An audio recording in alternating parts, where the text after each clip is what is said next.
ಪ್ರಿಯರೇ, ನಾವು ಅನೇಕ ದಿನಗಳಿಂದ ನಮ್ಮ ಕರ್ತನಾಗಿರುವಂತ ಯೇಸು ಕ್ರಿಸ್ತನ ದೈವತ್ವದಲ್ಲಿ ಇರುವಂತ ವಿಷಯಗಳನ್ನು ನಾವು ಕೇಳಿಸಿಕೊಳ್ಳುತ್ತಾ ಬರ್ತಾ ಇದ್ದೇವೆ. ಈ ಕಡೆ ದಿನಗಳಲ್ಲಿ ಇದು ಅತಿ ಪ್ರಾಮುಖ್ಯವಾದಂತ ಒಂದು ವಿಷಯವಾಗಿದೆ. ಯಾಕಂತಂದ್ರೆ ಅನೇಕ ಜನರು ಯೇಸು ಕ್ರಿಸ್ತನ ದೈವತ್ವದಲ್ಲಿ ಸರಿಯಾಗಿ ಅರ್ಥ ಮಾಡಿಕೊಳ್ಳದೆ ಅಪಾರ್ಥ ಮಾಡಿಕೊಂಡು ಆತನನ್ನು ತಿರಸ್ಕರಿಸಿರುವಂಥದ್ದು, ಆತನ ತಳ್ಳಿ ಬಿಟ್ಟಿರುವಂತ ಸನ್ನಿವೇಶಗಳು ನಾವು ಲೋಕದಲ್ಲಿ ಗಮನಿಸ್ತಾ ಇದ್ದೇವೆ. ಅದಕ್ಕಾಗಿ ನಂಬಿರುವಂತ ವಿಶ್ವಾಸಿಗಳಾಗಿರುವಂತ ನಾವು ಆತನ ದೈವತ್ವವನ್ನು ಸರಿಯಾಗಿ ಸಂಪೂರ್ಣವಾಗಿ ನಾವು ಅರ್ಥ ಮಾಡಿಕೊಳ್ಳಬೇಕು ಮತ್ತು ಆ ದೈವತ್ವದಲ್ಲಿ ಆತನ ಸ್ವರೂಪಕ್ಕೆ ನಾವು ಕೂಡ ಸಮರೂಪವಾಗಿ ಬದಲಾವಣೆ ಆಗಬೇಕು. ದೇವರ ಚಿತ್ತವೇನಂತಂದ್ರೆ ನಮ್ಮ ಕರ್ತನಾಗಿರುವಂತ ಯೇಸು ಕ್ರಿಸ್ತನ ಸ್ವರೂಪದಲ್ಲಿ ನಾವು ಕೂಡ ಸೇರಬೇಕು. ಆತನ ಹಾಗೆ ಕರ್ತನಾಗಿರುವಂತ ಯೇಸು ಕ್ರಿಸ್ತನು ಈ ಲೋಕಕ್ಕೆ ಬರುವಾಗ ಆತನ ಮುಂದೆ ನಾವು ನಿಲ್ಲಬೇಕು, ಆತನ ಹಾಗೆ ನಾವು ನಿಲ್ಲಬೇಕು. ಅದಕ್ಕಾಗಿ ಯೇಸು ಕ್ರಿಸ್ತನ ದೈವತ್ವದಲ್ಲಿ ಕಂಡು ಬರುವಂತ ಗುಣಲಕ್ಷಣಗಳನ್ನು, ಅಂದ್ರೆ ನಮಗೆ ಸಾಧ್ಯವಾಗುವಂತ ಕೆಲವೊಂದು ಗುಣಲಕ್ಷಣಗಳು, ಕೆಲವೊಂದು ಅಸಾಧ್ಯವಾದಂತ ಗುಣಲಕ್ಷಣಗಳು, ಅದು ನಮಗೆ ಸಾಧ್ಯವೇ ಇಲ್ಲ. ಆದ್ರೆ ನಮಗೆ ಸಾಧ್ಯವಾಗುವಂತ ಕೆಲವೊಂದು ಗುಣಲಕ್ಷಣಗಳು ಕೂಡ ಆತನಲ್ಲಿ ಕಂಡು ಬರ್ತಾ ಇದ್ದಾವೆ. ಅದಕ್ಕಾಗಿ ನಾವು ಆ ಗುಣಲಕ್ಷಣಗಳನ್ನು, ಆತನ ದೈವತ್ವವನ್ನು ನಾವು ಧ್ಯಾನಿಸುತ್ತಾ ಆತನ ಸ್ವರೂಪಕ್ಕೆ ಸಮರೂಪವಾಗಿ ನಾವು ಬದಲಾವಣೆ ಆಗುವ ಹಾಗೆ ನಾವು ಪ್ರಯತ್ನಿಸೋಣ. ದೇವರ ಆತ್ಮನು ನಮಗೆ ಸಹಾಯ ಮಾಡ್ಲಿಕ್ಕೆ ಇದ್ದಾನೆ. ಪ್ರಿಯರೇ, ಯೋಹಾನನು ಬರೆದಿರುವಂತ ಸುವಾರ್ತೆಯಲ್ಲಿ ನಮ್ಮ ಕರ್ತನಾಗಿರುವಂತ ಯೇಸು ಕ್ರಿಸ್ತನ ದೈವತ್ವವನ್ನು ನಾವು ಭಾಗವಾಗಿ ನಾವು ಆಲೋಚನೆ ಮಾಡ್ತಾ ಬರ್ತಾ ಇದ್ದೇವೆ. ಕೆಲವೊಂದು ವಿಚಾರಗಳು ಮಾತ್ರ ಪವಿತ್ರಾತ್ಮ ದೇವರು ನಮಗೆ ಕೊಟ್ಟಂತ ಆಲೋಚನೆ ಮೇರೆಗೆ, ಪ್ರೇರೇಪಣೆ ಮೇರೆಗೆ ಆತನ ದೈವತ್ವವನ್ನು ನಾವು ಆಲೋಚನೆ ಮಾಡ್ತಾ ಬರ್ತಾ ಇದ್ದೇವೆ. ಈಗ ನಾವು 8ನೇ ಅಧ್ಯಾಯದಲ್ಲಿ ಇರುವಂತ ವಿಷಯಗಳನ್ನು ನಾವು ಆಲೋಚನೆ ಮಾಡ್ತಾ ಇದ್ದೇವೆ.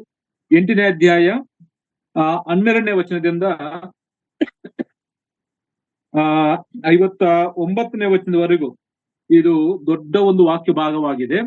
ಆದ್ರೆ ಈ ವಾಕ್ಯ ಭಾಗದಲ್ಲಿ ಯೆಹೂದ್ಯರಿಗೂ ಮತ್ತು ಕರ್ತನಾಗಿರುವಂತ ಯೇಸು ಕ್ರಿಸ್ತನಿಗೂ ಮಧ್ಯ ಒಂದು ವಾಗ್ವಾದ ನಡೆಯುವಂಥದ್ದು, ವಿವಾದ ಮಾಡಿರುವಂಥದ್ದು ನಾವು ವಾಕ್ಯದಲ್ಲಿ ಗಮನಿಸ್ತೇವೆ. ಅದರಲ್ಲಿ ಮುಖ್ಯ ವಿಷಯ ಏನಂತಂದ್ರೆ, ಯೇಸು ತನ್ನ ದೈವತ್ವವನ್ನು ಸೂಚಿಸಿದಾಗ ಯೆಹೂದ್ಯರು ಆತನ ಸಂಗಡ ವಿವಾದ ಆತನನ್ನು ಕೊಲ್ಲುವುದಕ್ಕೆ ಪ್ರಯತ್ನಿಸಿರುವಂಥದ್ದು. ಈ ಆರ್ಗ್ಯುಮೆಂಟ್ ನಲ್ಲಿ, ಈ ವಾದ ಪ್ರತಿವಾದನೆಯಲ್ಲಿ ಯೇಸು ಕ್ರಿಸ್ತನು ತನ್ನ ದೈವತ್ವವನ್ನು ಅಲ್ಲಿ ಪ್ರಕಟಿಸಿದ್ದಾನೆ. ಅನೇಕ ವಿಷಯಗಳನ್ನು ಆತನ ದೈವತ್ವದ ಬಗ್ಗೆ ಪ್ರಕಟಿಸಿದ್ದಾನೆ. ಆದ್ರೆ ಆ ದೈವತ್ವ ಎಂಬ ವಾದನೆಯಲ್ಲಿ ಅವರು ನಿಲ್ಲಿಕ ಆಗಲಿಲ್ಲ. ಆ ಪರಿಸಯರಾಗಲಿ ಯೆಹೂದ್ಯರಾಗಲಿ ಅಲ್ಲಿ ಸೇರುವಂತ ಅವರು ಮತಾಭಿಮಾನಿಗಳು ಯೇಸು ಕ್ರಿಸ್ತನ ದೈವತ್ವವೆಂಬ ವಾದನೆಯಲ್ಲಿ ಅವರು ನಿಲ್ಲಿಕ ಆಗದೆ ಆತನನ್ನು ಶಾರೀರಿಕವಾಗಿ ಮಾತಾಡಿರುವಂಥದ್ದು, ಆತನ ಶರೀರದ ಮೇಲೆ ದಾಳಿ ಮಾಡಿರುವಂತಹ ವಿಷಯಗಳನ್ನು ನಾವು ಈ ವಚನ ಭಾಗದಲ್ಲಿ ನಾವು ಗಮನಿಸಲಿಕ್ಕೆ ಹೋಗ್ತೇವೆ. ಆದ್ರೆ ಕಳೆದ ಸಾರಿ ಈ ಭಾಗವನ್ನು ನಾವು ಪ್ರಾರಂಭಿಸಿ ಯೇಸು ಕ್ರಿಸ್ತನ ದೈವತ್ವದಲ್ಲಿ ಒಂದು 2 ವಿಷಯಗಳನ್ನು ನಾವು ಕೇಳಿಸಿಕೊಂಡಿದ್ದೇವೆ. ಮೊದಲನೇ ವಿಷಯ ಏನಂತಂದ್ರೆ, ಆತನ ದೈವತ್ವದಲ್ಲಿ ಈ ಅಧ್ಯಾಯದಲ್ಲಿ, ಈ ವಚನ ಭಾಗದಲ್ಲಿ ನಾವು ಆರಿಸಿಕೊಂಡಿರುವಂತದ್ದು, ನಾನೇ ಸೃಷ್ಟಿಕರ್ತನು. ಆತನ ಹೇಳಿರುವಂತ ಮಾತುಗಳಲ್ಲಿ ಆತನ ಹೇಳ್ತಾ ಇದ್ದಾನೆ, ನಾನೇ ಸೃಷ್ಟಿಕರ್ತನು. 58ನೇ ವಚನವನ್ನು ನಾವು ಆಧಾರ ಮಾಡ್ಕೊಂಡು ನೋಡಿದ್ವಿ. ಅಬ್ರಹಾಮನು ಹುಟ್ಟುವುದಕ್ಕಿಂತ ಮುಂಚಿನಿಂದಲೂ ನಾನಿದ್ದೇನೆ ಅಂತ. ಅದಕ್ಕಾಗಿ ಆತನ ಎಲ್ಲರಿಗಿಂತ ಮೊದಲು ಇದ್ದವನು, ಆತನೇ ಸೃಷ್ಟಿಕರ್ತನು ಅಂತೇಳಿ ನಾವು ಕಳೆದ ಸಾರಿ ಆಲೋಚನೆ ಮಾಡ್ತಾ ಬಂದಿದ್ದೇವೆ. ಆದ್ರೆ ವಿಷಯ ಏನಂತಂದ್ರೆ, ಎಲ್ಲದರಲ್ಲಿಯೂ ಪ್ರಮುಖನಾಗಿರುವಂತ, ಎಲ್ಲರಿಗಿಂತ ಮೊದಲಿದ್ದಂತ ಆ ಸೃಷ್ಟಿಕರ್ತನು ನಮಗೋಸ್ಕರ ಏನಾಗಿದ್ದಾನೆ, ತನ್ನನ್ನು ಬರಿದು ಮಾಡಿಕೊಂಡು ಏನು ಇಲ್ಲದವನಾಗಿ ಈ ಲೋಕಕ್ಕೆ ಇಳಿದು ಬಂದಿದ್ದಾನಂತೇಳಿ ನಾವು ಕಳೆದ ಸಾರಿ ಆಲೋಚನೆ ಮಾಡಿದ್ದೇವೆ. ಸೃಷ್ಟಿಕರ್ತನು, ಎಲ್ಲವೂ ಇದ್ದವನು, ಸಮೃದ್ಧಿಯಾಗಿ ಇದ್ದವನು ನಮ್ಮನ್ನು ಪ್ರೀತಿಸಿ ನಮಗೋಸ್ಕರ ತನ್ನನ್ನು ತಾನು ಬರಿದು ಮಾಡಿಕೊಂಡು ಈ ಲೋಕಕ್ಕೆ ಬಂದಿದ್ದಾನಂತೇಳಿ ನಾವು ಕಳೆದ ಸಾರಿ ಆಲೋಚನೆ ಮಾಡಿದ್ವಿ. ಅದು ಒಂದು ವಿಷಯ. ಆಮೇಲೆ 2ನೇ ವಿಷಯ ನಾವು ಗಮನಿಸಿರುವಂಥದ್ದು, ನಾನು ಮರಣ ಇಲ್ಲದವನು, ನನಗೆ ಮರಣವಿಲ್ಲ. ಆ ವಾಗ್ವಾದದಲ್ಲಿ ವಿಷಯಗಳು ಸ್ವಲ್ಪ ನಾವು ಆರಿಸಿಕೊಂಡಿದ್ದೇವೆ. 2ನೇ ವಿಷಯ ಯೇಸು ಸ್ವಾಮಿಯಲ್ಲಿ ಇರುವಂತದ್ದು, ನನಗೆ ಮರಣವಿಲ್ಲ. 51ನೇ ವಚನದಲ್ಲಿ ನಾವು ಓದಿದ್ದೇವೆ ಮಾತು, ನಿಮಗೆ ನಿಜ ನಿಜವಾಗಿ ಹೇಳುತ್ತೇನೆ, ಯಾವನಾದರೂ ನನ್ನ ವಾಕ್ಯವನ್ನು ಕೈಕೊಂಡು ನಡೆದರೆ ಅವನು ಎಂದಿಗೂ ಸಾವನ್ನು ಕಾಣುವುದಿಲ್ಲ ಅಂದನು. ಈ ವಚನ ಭಾಗದಲ್ಲಿ ಆತನಿಗೆ ಸಾವಿಲ್ಲ, ಆತನಿಗೆ ಮರಣವಿಲ್ಲ, ಮತ್ತು ಆತನ ವಾಕ್ಯವನ್ನು ಕೈಕೊಂಡು ನಡೆಯುವವನು ಕೂಡ ಎಂದಿಗೂ ಸಾಯುವುದಿಲ್ಲ ಅಂತೇಳಿ ಆತನ ಹೇಳಿರುವಂತಹ ಸನ್ನಿವೇಶವನ್ನು ಮಾತುಗಳನ್ನು ಕೇಳಿಸಿಕೊಂಡಿದ್ದೇವೆ. ಮೊದಲು ಆತನೇ ಸೃಷ್ಟಿಕರ್ತನು, ತನ್ನ ಬರೆದು ಮಾಡ್ಕೊಂಡು ಬಂದಿದ್ದಾನೆ. ಈಗ ಎರಡನೇ ವಿಷಯ, ಆತನು ಮರಣ ಇಲ್ಲದವನು. ಮರಣ ಯಾಕೆ ಬಂತು ನಾವು ನೋಡಿದ್ದೇವೆ. ಒಬ್ಬ ಮನುಷ್ಯನಿಂದಲೇ ಪಾಪವು, ಪಾಪದಿಂದಲೇ ಮರಣವು ಈ ಲೋಕದಲ್ಲಿ ಬಂತು. ಅಂದ್ರೆ ಪಾಪ ಮಾಡುವಂತ ಪ್ರತಿಯೊಬ್ಬನು ಮರಣಕ್ಕೆ ದಾಸನಾಗಿದ್ದಾನೆ. ಜೀವನ ಕಾಲದ ಪರ್ಯಂತರವೂ ಕೂಡ ಅವನು ದಾಸನಾಗಿದ್ದಾನೆ. ಆದ್ರೆ ಈತನಲ್ಲಿ ಪಾಪವು ಇಲ್ಲ. ಆತನ ಹೇಳ್ತಾನಲ್ಲ, ನನ್ನಲ್ಲಿ ಪಾಪವಿದೆ ಅಂತೇಳಿ ಯಾರು ತೋರಿಸ್ಕೊಡ್ತಾರೆ? ನಿಮ್ಮಲ್ಲಿ ಪಾಪವಿದೆ, ನೀವು ಪಾಪದಲ್ಲೇ ಸತ್ತು ಹೋಗ್ತೀರಿ, ನಾನಿರುವಂತ ಸ್ಥಳಕ್ಕೆ ನೀವು ಬರಲಿಕ್ಕೆ ಆಗುವುದಿಲ್ಲ ಅಂತೇಳಿ ಯೇಸು ಸ್ವಾಮಿ ಮಾತು. ಅದಕ್ಕಾಗಿ ಆತನಲ್ಲಿ ಪಾಪವಿಲ್ಲ. ಆ ಪಾಪಕ್ಕೆ ಬರುವಂತ ಸಂಬಳ ಮರಣವೂ ಕೂಡ ಆತನಿಗಿಲ್ಲ. ಆದ್ರೆ ನಮಗೋಸ್ಕರ ಆತನು ಮರಣಿಸಿದ್ದಾನೆ ಅಂತೇಳಿ ನಾವು ಕಳೆದ ಸಾರಿ ಆಲೋಚನೆ ಮಾಡ್ತಾ ಬಂದಿದ್ದೆ. ಈ ಎರಡು ವಿಷಯಗಳನ್ನು ಯೇಸು ಕ್ರಿಸ್ತನ ದೈವತ್ವದ ಬಗ್ಗೆ ನಾವು ಆಲೋಚನೆ ಮಾಡಿದ್ದೇವೆ. ನಾನು ಸೃಷ್ಟಿಕರ್ತನು ಒಂದು ವಿಷಯ, ಎರಡನೇದಾಗಿ ನಾನು ಮರಣವಿಲ್ಲದವನು ಅಂತ ಆತನು ಸ್ಥಾಪನೆ ಮಾಡಿರುವಂತದ್ದು ನಾವು ಕೇಳಿಸಿಕೊಂಡಿದ್ದೇವೆ. ಆದ್ರೆ ಇವತ್ತು ಮೂರನೇ ವಿಷಯ, ಇದೇ ವಾಕ್ಯ ಭಾಗವನ್ನು ಆರಿಸಿಕೊಂಡು ಕರ್ತನಾಗಿರುವಂತ ಯೇಸು ಕ್ರಿಸ್ತನ್ ತನ್ನ ದೈವತ್ವದಲ್ಲಿ ಆತನು ಪ್ರಸ್ತಾಪನೆ ಮಾಡಿರುವಂತ ಮೂರನೇ ವಿಷಯ ಏನಂತಂದ್ರೆ 34ನೇ ವಚನವನ್ನು ನಾನು ಓದ್ತಾ ಇದ್ದೇನೆ. 8ನೇ ಅಧ್ಯಾಯ 34ನೇ ವಚನದಲ್ಲಿ, ಅದಕ್ಕೆ ಯೇಸು, ನಿಮಗೆ ನಿಜ ನಿಜವಾಗಿ ಹೇಳುತ್ತೇನೆ, ಪಾಪ ಮಾಡುವವರೆಲ್ಲರೂ ಪಾಪಕ್ಕೆ ದಾಸರಾಗಿದ್ದಾರೆ. ದಾಸನು ಮನೆಯಲ್ಲಿ ಶಾಶ್ವತವಾಗಿ ಇರುವುದಿಲ್ಲ, ಮಗನು ಶಾಶ್ವತವಾಗಿ ಇರುವನು. ಆದ್ದರಿಂದ ಮಗನು ನಿಮ್ಮನ್ನು ಬಿಡುಗಡೆ ಮಾಡಿದರೆ ನಿಮಗೆ ನಿಜವಾಗಿ ಬಿಡುಗಡೆಯಾಗುವುದು. ಈ ಎರಡು ವಚನಗಳನ್ನು ಆಧಾರ ಮಾಡಿಕೊಂಡು ದೇವರ ಆತ್ಮನ ಹೇಳುವಂತ ಮಾತೇನಂತಂದ್ರೆ, ಪಾಪ ಮಾಡುವವರೆಲ್ಲರೂ ಪಾಪಕ್ಕೆ ದಾಸರಾಗಿದ್ದಾರೆ, ಆದ್ರೆ ಮಗನು ನಿಮ್ಮನ್ನು ಬಿಡಿಸುತ್ತಾನೆ. ಆದ್ದರಿಂದ ಮಗನು ನಿಮ್ಮನ್ನು ಬಿಡುಗಡೆ ಮಾಡಿದರೆ ನಿಮಗೆ ನಿಜವಾಗಿ ನಿಮಗೆ ಬಿಡುಗಡೆ ಆಗುವುದು ಅಂತೇಳಿ. ಅದಕ್ಕಾಗಿ ಈ ವಚನ ಭಾಗದಲ್ಲಿ ಕರ್ತನಾಗಿರುವಂತ ಯೇಸು ಕ್ರಿಸ್ತನ ಆತನ ಹೇಳಲಿಕ್ಕೆ ಇಷ್ಟಪಟ್ಟಂತ ಒಂದು ಮಾತೇನಂತಂದ್ರೆ, ನಾನು ನಿಮ್ಮ ವಿಮೋಚಕನಾಗಿದ್ದೇನೆ. ನಾನು ಸೃಷ್ಟಿಕರ್ತನು, ನಾನು ಮರಣವಿಲ್ಲದವನು, ಅಷ್ಟು ಮಾತ್ರವಲ್ಲ, ನಾನು ವಿಮೋಚಕನಾಗಿದ್ದೇನೆ. ನೀವೆಲ್ಲರೂ ಕೂಡ ಪಾಪದಲ್ಲಿ ಜೀವಿಸುವಂತವ್ರು, ಪಾಪ ಮಾಡುವವರೆಲ್ಲರೂ ಪಾಪಕ್ಕೆ ದಾಸರಾಗಿದ್ದಾರೆ. ಅದಕ್ಕಾಗಿ ಆ ಪಾಪದ ದಾಸತ್ವದಿಂದ, ಆ ಪಾಪದ ಬಂಧನದಿಂದ ನಾನು ಬಿಡಿಸುವಂತ ವಿಮೋಚಕನು, ನಾನೇ ವಿಮೋಚಕನಂತೇಳಿ ಈ ವಚನ ಭಾಗದಲ್ಲಿ ಆತನು ತಿಳಿಪಡಿಸ್ತದೆ. ವಿಮೋಚಕ ಅಂದ್ರೆ ಬಿಡುಗಡೆ ಮಾಡುವಂತವನು, ಬಿಡಿಸುವಂತವನು ನಾನಾಗಿದ್ದೇನಂತೇಳಿ ಇಲ್ಲಿ ಕರ್ತನಾಗಿರುವಂತ ಯೇಸು ಕ್ರಿಸ್ತನು ತನ್ನ ದೈವತ್ವವನ್ನು ಸ್ಥಾಪನೆ ಮಾಡಿರುವಂತದ್ದು ವಾಕ್ಯ ಭಾಗದಲ್ಲಿ ನಾವು ಗಮನಿಸ್ತೇವೆ. ಅದಕ್ಕಾಗಿ ಪ್ರಿಯರೇ, ಇಲ್ಲಿ ವಿಮೋಚಕನ ಒಂದು ಧರ್ಮ ಏನಂತಂದ್ರೆ, ಎಲ್ಲರೂ ಕೂಡ ವಿಮೋಚಕರಾಗ್ಲಿಕ್ಕೆ ಸಾಧ್ಯವಿಲ್ಲ. ಯಾಕಂತಂದ್ರೆ ಈ ಭೂಲೋಕದಲ್ಲಿ ಹುಟ್ಟಿರುವಂತ ಪ್ರತಿಯೊಬ್ಬ ಮನುಷ್ಯನು, ತಾಯಿ ಗರ್ಭದಲ್ಲಿ ಹುಟ್ಟಿರುವಂತ ಪ್ರತಿಯೊಬ್ಬ ಮನುಷ್ಯನು ಕೂಡ ಪಾಪದಲ್ಲೇ ಹುಟ್ಟುತ್ತಾ ಇದ್ದಾನೆ, ಪಾಪದಲ್ಲೇ ಬೆಳೀತಾ ಇದ್ದಾನೆ, ಪಾಪದಲ್ಲಿ ಸತ್ತು ಹೋಗ್ತಾ ಇದ್ದಾನೆ. ಪಾಪದಲ್ಲಿ ಇದ್ದಂತ ಈ ಮನುಷ್ಯ ಮತ್ತೊಬ್ಬನನ್ನು ಬಿಡುಗಡೆ ಮಾಡ್ಲಿಕ್ಕೆ, ಮತ್ತೊಬ್ಬನನ್ನು ವಿಮೋಚಿಸಲಿಕ್ಕೆ ಆಗುವುದಿಲ್ಲ. ಅದಕ್ಕಾಗಿ ಇಲ್ಲಿ ಈತನು, ನಾನು ವಿಮೋಚಕನಾಗಿದ್ದೇನೆ, ನೀವು ಪಾಪಕ್ಕೆ ದಾಸರಾಗಿದ್ದೀರಿ, ಆದರೆ ನಾನು ನಿಮ್ಮನ್ನು ಬಿಡುಗಡೆ ಮಾಡುವವನಾಗಿದ್ದೇನೆ, ನಿಮ್ಮ ವಿಮೋಚಕನು ನಾನಾಗಿದ್ದೇನಂತೇಳಿ ಇಲ್ಲಿ ಕರ್ತನಾಗಿರುವಂತ ಯೇಸು ಕ್ರಿಸ್ತನು ಹೇಳಿರುವಂತ ಮಾತನ್ನು ನಾವು ಗಮನಿಸ್ತೇವೆ. ಅದಕ್ಕಾಗಿ ಪ್ರಿಯರೇ, ವಿಮೋಚಕನು ಅಂದ್ರೆ ಕೆಲವೊಂದು ಅರ್ಹತೆಗಳು ಬೇಕು. ಎಲ್ಲರೂ ಬಿಡುಗಡೆ ಮಾಡ್ಲಿಕ್ಕೆ ಆಗುವುದಿಲ್ಲ, ಎಲ್ಲರೂ ವಿಮೋಚನೆ ಮಾಡ್ಲಿಕ್ಕೆ ಆಗುವುದಿಲ್ಲ. ಅದಕ್ಕಾಗಿ ಕುರುಡನು ಮತ್ತೊಬ್ಬರಿಗೆ ದಾರಿ ತೋರಿಸ್ಲಿಕ್ಕೆ ಹೋದ್ರೆ ಇಬ್ಬರು ಸೇರಿ ಗುಂಡಿಯಲ್ಲಿ ಬೀಳ್ತಾರೆ. ಒಬ್ಬ ಕುರುಡನನ್ನು ಬಿಡಿಸಬೇಕಾದ್ರೆ ಬಿಡಿಸುವವನಿಗೆ ಕಣ್ಣುಗಳು ಚೆನ್ನಾಗಿ ಕಾಣಬೇಕು. ಒಬ್ಬ ಬಲಹೀನನನ್ನು ಬಿಡಿಸಬೇಕಾದ್ರೆ ಬಿಡಿಸುವವನು ಬಲಶಾಲಿಯಾಗಿರ್ಬೇಕು. ಅದಕ್ಕಾಗಿ ಇಲ್ಲಿ ವಿಮೋಚಕನು ಅಂತ ಹೇಳುವಾಗ ನಮ್ಮ ಕರ್ತನಾಗಿರುವಂತ ಯೇಸು ಕ್ರಿಸ್ತನ ಮಾತ್ರ ಆತನು ವಿಮೋಚಕನಾಗಿದ್ದಾನೆ, ಆ ಅರ್ಹತೆಗಳನ್ನು ಹೊಂದಿದವನಾಗಿದ್ದಾನೆ ಆತನ ವಿಮೋಚಕನು. ಅದಕ್ಕಾಗಿ ಏನು ಆತನಲ್ಲಿರುವಂತ ಅರ್ಹತೆಗಳು ನಾವು ಕಳೆದ ಸಾರಿ ಓದಿದ್ದೇವೆ. ಆತನಲ್ಲಿ ಪಾಪವಿಲ್ಲ, ಆತನು ಪಾಪವಿಲ್ಲದಂತ ಪರಿಶುದ್ಧನು, ಆತನಲ್ಲಿ ಪಾಪವಿಲ್ಲ. ಅದಕ್ಕಾಗಿ ಪಾಪಿಗಳನ್ನು ಬಿಡಿಸಲಿಕ್ಕೆ ಆತನ ವಿಮೋಚಕನಾಗಿದ್ದಾನೆ. ಆತನಲ್ಲಿ ಮರಣವಿಲ್ಲ, ಆತನ ವಿಮೋಚನೆ ಮಾಡ್ಲಿಕ್ಕೆ, ಬಿಡಿಸಲಿಕ್ಕೆ ಯೋಗ್ಯನು, ಮತ್ತು ಶಿಕ್ಷಿಸಲಿಕ್ಕೆ ಅಧಿಕಾರ ಹೊಂದಿದವನು ಆತನೇ, ಮತ್ತು ಕ್ಷಮಿಸಲಿಕ್ಕೂ ಪ್ರೀತಿ ಇರುವಂತ ದೇವರು ಕೂಡ ಆತನಾಗಿದ್ದಾನೆ, ರಕ್ಷಿಸಲಿಕ್ಕೂ ಸಮರ್ಥನು ಸತ್ಯವಂತನು ಕೂಡ ಆತನಾಗಿದ್ದಾನೆ. ಇವೆಲ್ಲವೂ ಕೂಡ ಬಿಡಿಸುವವನ ಒಂದು ಕ್ವಾಲಿಫಿಕೇಶನ್, ಒಂದು ಅರ್ಹತೆಗಳು. ಎಲ್ಲರೂ ಕೂಡ ಲೋಕದಲ್ಲಿ ಬಿಡಿಸ್ಲಿಕ್ಕೆ ಆಗುವುದಿಲ್ಲ, ಯಾಕಂದ್ರೆ ನಾವೆಲ್ಲರೂ ಕೂಡ ಪಾಪದ ದಾಸತ್ವದಲ್ಲಿ ಇರುವಂತವರೇ. ಆದ್ರೆ ಆತನ ಮಾತ್ರ, ಆತನ ಒಬ್ಬನೇ. ಅವ್ರು ಹೇಳ್ತಾರೆ ನಾವ್ ಯಾರಿಗೆ ದಾಸರಾಗಿದ್ದೇವೆ ಅಂತೇಳಿ. ಅವ್ರು ಹೇಳ್ತಾರೆ ನಾವ್ ಯಾರಿಗೆ ದಾಸರಾಗಿದ್ದೇವೆ, ನಾವ್ ಯಾರಿಗೆ ದಾಸರಾಗಲಿಲ್ಲ ಅಂತೇಳಿ ಅವರು ವಾಗ್ವಾದ ಮಾಡಿರುವಂತದ್ದು ಆ ವಚನ ಭಾಗದಲ್ಲಿ ನಾವು ಗಮನಿಸ್ತೇವೆ. ಅದೇ ಸ್ವಾಮಿ ಹೇಳುವಂಥದ್ದು, ನೀವು ಪಾಪ ಮಾಡುವವರೆಲ್ಲರೂ ಪಾಪಕ್ಕೆ ದಾಸರಾಗಿದ್ದಾರೆ. ಅದಕ್ಕಾಗಿ ಆ ಪಾಪದಿಂದ ಬಿಡಿಸುವಂತ ವಿಮೋಚಕನು ನಮ್ಮ ಕರ್ತನಾಗಿರುವಂತ ಯೇಸು ಕ್ರಿಸ್ತನು.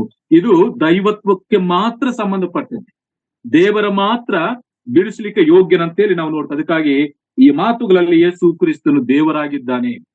ಪಾಪಿಗಳನ್ನು ಬಿಡಿಸುವುದಕ್ಕಾಗಿ, ಪಾಪವಿಲ್ಲದಂತ ಪರಿಶುದ್ಧನಾಗಿ, ನಿತ್ಯತ್ವದಲ್ಲಿ ಜೀವಿಸುವವನಾಗಿ, ಶಿಕ್ಷಿಸ್ಲಿಕ್ಕೆ ಅಧಿಕಾರವುಳ್ಳವನಾಗಿ, ಕ್ಷಮಿಸ್ಲಿಕ್ಕೂ ಪ್ರೀತಿ ಉಳ್ಳವನಾಗಿ, ಮತ್ತು ರಕ್ಷಿಸ್ಲಿಕ್ಕೂ ಕೂಡ ಆತನ ಸಮರ್ಥನು, ಸತ್ಯವಂತನಾಗಿದ್ದಾನೆ. ಇಷ್ಟು ಕ್ವಾಲಿಫಿಕೇಶನ್ ಆತನಲ್ಲಿದ್ದರಿಂದ ಆತನೇ ವಿಮೋಚಕನಂತೇಳಿ ಈ ವಚನ ಭಾಗದಲ್ಲಿ ನಾವು ಗಮನಿಸ್ತೇವೆ. ಅದಕ್ಕಾಗಿ ಪ್ರಿಯರೇ ನೋಡಿ, ನಮ್ಮನ್ನ ಆತನು ವಿಮೋಚಿಸಿದ್ದಾನೆ. ಆತನು ಬರೀ ಮಾತುಗಳಲ್ಲಿ ಮಾತ್ರ ಹೇಳಲಿಲ್ಲ, ಆತನು ಸುಮಾರು 2000 ವರ್ಷಗಳ ಹಿಂದೆ ಆತನು ನಮ್ಮನ್ನು ವಿಮೋಚಿಸಿದ್ದಾನೆ, ನಮಗೆ ಬಿಡುಗಡೆ ಮಾಡಿದ್ದಾನೆ. ಇವತ್ತು ಯಾರ್ಯಾರು ಆತನ ಹೆಸರಿನಲ್ಲಿ ನಂಬಿಕೆ ಇಡ್ತಾರೋ, ಆತನನ್ನು ಸ್ವಂತ ರಕ್ಷಕನಾಗಿ ಅಂಗೀಕರಿಸಿಕೊಳ್ಳುತ್ತಾರೋ, ಅವರೆಲ್ಲರೂ ಕೂಡ ಏನಾಗಿದ್ದಾರೆ, ಪಾಪದಿಂದ ಬಿಡುಗಡೆ ಹೊಂದಿದವರು, ಸ್ವತಂತ್ರರಾಗಿ ಜೀವಿಸುವಂತವರು ಆಗಿದ್ದಾರಂತೇಳಿ ನಾವು ದೇವರ ವಾಕ್ಯ ಭಾಗದಲ್ಲಿ ನಾವು ಗಮನಿಸ್ತೇವೆ. ಆದ್ರೆ ಯಾವ ರೀತಿಯಾಗಿ ವಿಮೋಚನೆ ಮಾಡಿದ್ದಾನೆ, ಬಿಡುಗಡೆ ಮಾಡಿದ್ದಾನೆ ಅಂತ ನಾವು ನೋಡಬೇಕಾದ್ರೆ, ಆ ಮಾರ್ಕನ ಬರೆದ ಸುವಾರ್ತೆ 10ನೇ ಅಧ್ಯಾಯ 45ನೇ ವಚನದಲ್ಲಿ, ಮನುಷ್ಯ ಕುಮಾರನು ಸೇವೆ ಮಾಡಿಸಿಕೊಳ್ಳುವುದಕ್ಕಾಗಿ ಬಂದಿಲ್ಲ, ಸೇವೆ ಮಾಡುವುದಕ್ಕೂ ಅನೇಕರನ್ನ ಪಾಪಗಳಿಂದ ಬಿಡಿಸುವುದಕ್ಕೂ, ಅಂದ್ರೆ ತನ್ನ ಮರಣವನ್ನು, ತನ್ನ ಪ್ರಾಣವನ್ನು ಈಡು ಕೊಡುವುದಕ್ಕಾಗಿ ಆತನು ಬಂದಿದ್ದಾನಂತೇಳಿ ದೇವರ ವಾಕ್ಯ ಭಾಗದಲ್ಲಿ ನಾವು ಗಮನಿಸ್ತೇವೆ. ನೋಡಿ, ಮಾರ್ಕನ ಬರೆದ ಸುವಾರ್ತೆ 10ನೇ ಅಧ್ಯಾಯ 45ನೇ ವಚನದಲ್ಲಿ ಆ ಮಾತು ಓದ್ತೀವಿ ನಾವು. 10ನೇ ಅಧ್ಯಾಯ 45ನೇ ವಚನದಲ್ಲಿ, ಮನುಷ್ಯ ಕುಮಾರನು ಸಹ ಸೇವೆ ಮಾಡಿಸಿಕೊಳ್ಳುವುದಕ್ಕೆ ಬರಲಿಲ್ಲ, ಸೇವೆ ಮಾಡುವುದಕ್ಕೂ ಅನೇಕರನ್ನು ಬಿಡಿಸಿಕೊಳ್ಳುವುದಕ್ಕಾಗಿ. ಆತನ ವಿಮೋಚಕನು ಅನೇಕರನ್ನು ಬಿಡಿಸುವುದಕ್ಕಾಗಿ ಏನು ಮಾಡಿದ, ತನ್ನ ಪ್ರಾಣವನ್ನು ಈಡು ಕೊಡುವುದಕ್ಕೆ ಬಂದನು. ನಾವು ಬಂಧಿಸಲ್ಪಟ್ಟಂತವರು, ಎಲ್ಲೆಲ್ಲಿ ಬಂಧಿಸಲ್ಪಟ್ಟೆ ನಾನು ಮುಂದೆ ಹೇಳ್ತೇನೆ. ನಾವು ಬಂಧಿಸಲ್ಪಟ್ಟವರು ನಮ್ಮನ್ನು ಬಿಡಿಸಿಕೊಳ್ಳುವುದಕ್ಕಾಗಿ ಆತನ ಏನ್ ಮಾಡಿದ್ದಾನೆ, ತನ್ನ ಪ್ರಾಣವನ್ನು ಆತನು ಕ್ರಯವಾಗಿ ಈಡು ಕೊಟ್ಟು ನಮ್ಮನ್ನು ಬಿಡಿಸಿದ್ದಾನೆ. ಆತನ ಮರಣ ಇಲ್ಲದಂತವನು, ನಾ ಕಳೆದ ಸಾರಿ ಹೇಳಿದ್ದೆ. ಆದ್ರೆ ನಮಗೋಸ್ಕರ ಆತನ ತನ್ನ ಪ್ರಾಣವನ್ನು ಕೊಟ್ಟಿದ್ದ, ಶರೀರಧಾರಿಯಾಗಿ ಲೋಕಕ್ಕೆ ಬಂದು ಆತನ ತನ್ನ ಪ್ರಾಣವನ್ನು ಕೊಟ್ಟಿರುವಂತದ್ದು ವಾಕ್ಯ ಭಾಗದಲ್ಲಿ ಗಮನಿಸ್ತೇವೆ. ಅದೇ ರೀತಿಯಾಗಿ ಮತ್ತೊಂದು ಬರೆದ ಸುವಾರ್ತೆ 20ನೇ ಅಧ್ಯಾಯ 28ನೇ ವಚನದಲ್ಲಿ ಕೂಡ ಆ ಮಾತುಗಳನ್ನು ನಾವು ಓದ್ತಿದ್ವಿ. ಅದಕ್ಕಾಗಿ ಆತ ನಮ್ಮನ್ನು ಬಿಡುಗಡೆ ಮಾಡಿದ್ದಾನೆ. ನೋಡಿ, ಮತ್ತೊಂದು ಮಾತು ಓದಿಕೊಳ್ಳೋಣ. ಮೊದಲನೇ ಕೊರಿಂಥದವರಿಗೆ ಬರೆದ ಪತ್ರಿಕೆ, ಕೊರಿಂಥದವರಿಗೆ ಬರೆದ ಮೊದಲನೇ ಪತ್ರಿಕೆ 6ನೇ ಅಧ್ಯಾಯ 20ನೇ ವಚನದಲ್ಲಿ, ನೀವು ನಿಮ್ಮ ಸ್ವಂತ ಸೊತ್ತಲ್ಲ, ನೀವು ಕ್ರಯಕ್ಕೆ ಕೊಳ್ಳಲ್ಪಟ್ಟವರು ಆದ ಕಾರಣ ನಿಮ್ಮ ದೇಹದಲ್ಲಿ ದೇವರ ಪ್ರಭಾವವನ್ನು ಪ್ರಕಾಶಪಡಿಸಿರಿ.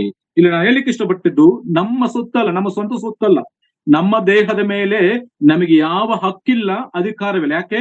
ಆತನು ತನ್ನ ಪ್ರಾಣವನ್ನು ಈಡುಕೊಟ್ಟು ನಮ್ಮನ್ನು ಬಿಡುಗಡೆ ಮಾಡಿದ್ದಾನೆ. ನಾವು ಆತನ ಸೊತ್ತಾಗಿದ್ದೇವೆ. ಆತನು ಕೊಂಡುಕೊಂಡಿದ್ದಾನೆ, ತನ್ನ ಪ್ರಾಣವನ್ನು ಕೊಟ್ಟು ಆತನ ನಮ್ಮನ್ನು ಕೊಂಡುಕೊಂಡಿದ್ದಾನಂತೇಳಿ ಈ ವಾಕ್ಯ ಭಾಗದಲ್ಲಿ ನಾವು ಗಮನಿಸ್ತೇವೆ. ಮತ್ತೆ 7ನೇ ಅಧ್ಯಾಯದಲ್ಲಿ ಕೂಡ ಮಾತು ಓದ್ತೀವಿ ನೋಡಿ. 7ನೇ ಅಧ್ಯಾಯ 23ನೇ ವಚನದಲ್ಲಿ, ನೀವು ಕ್ರಯಕ್ಕೆ ಕೊಳ್ಳಲ್ಪಟ್ಟವರು ಮನುಷ್ಯರಿಗೆ ದಾಸರಾಗಬೇಡಿರಿ. ನಾವು ಕ್ರಯಕ್ಕೆ, ಯೇಸು ಕ್ರಿಸ್ತನ್ ತನ್ನ ಪ್ರಾಣವನ್ನು ಕ್ರಯವಾಗಿ ಕೊಟ್ಟು ನಮ್ಮನ್ನು ಆತನು ಕೊಂಡುಕೊಂಡಿದ್ದಾನೆ, ನಮ್ಮನ್ನು ಬಿಡುಗಡೆ ಮಾಡಿದ್ದಾನೆ. ಅದಕ್ಕಾಗಿ ನಮ್ಮ ವಿಮೋಚಕನು ಆತನಾಗಿದ್ದಾನೆ. ಅದಕ್ಕಾಗಿ ನಾವು ಈ ಲೋಕದಲ್ಲಿ ಯಾರಿಗೂ ಕೂಡ ದಾಸರಾಗಬಾರದು, ಮನುಷ್ಯರಿಗೆ ದಾಸರಾಗಬಾರದು. ಕರ್ತನಾಗಿರುವಂತ ಯೇಸು ಕ್ರಿಸ್ತನಿಗೆ ನಾವು ದಾಸರಾಗಿರಬೇಕು. ಅದು ಯೇಸು ಕ್ರಿಸ್ತನು ಮಾಡಿರುವಂತ ಕಾರ್ಯ. ಅಷ್ಟು ಮಾತ್ರವಲ್ಲ, ಪ್ರಕಟಣೆ ಗ್ರಂಥ 1ನೇ ಅಧ್ಯಾಯ 5ನೇ ವಚನ ಮಧ್ಯಭಾಗದಲ್ಲಿ ನಾನು ಓದ್ತಾ ಇದ್ದೀನಿ ನೋಡಿ.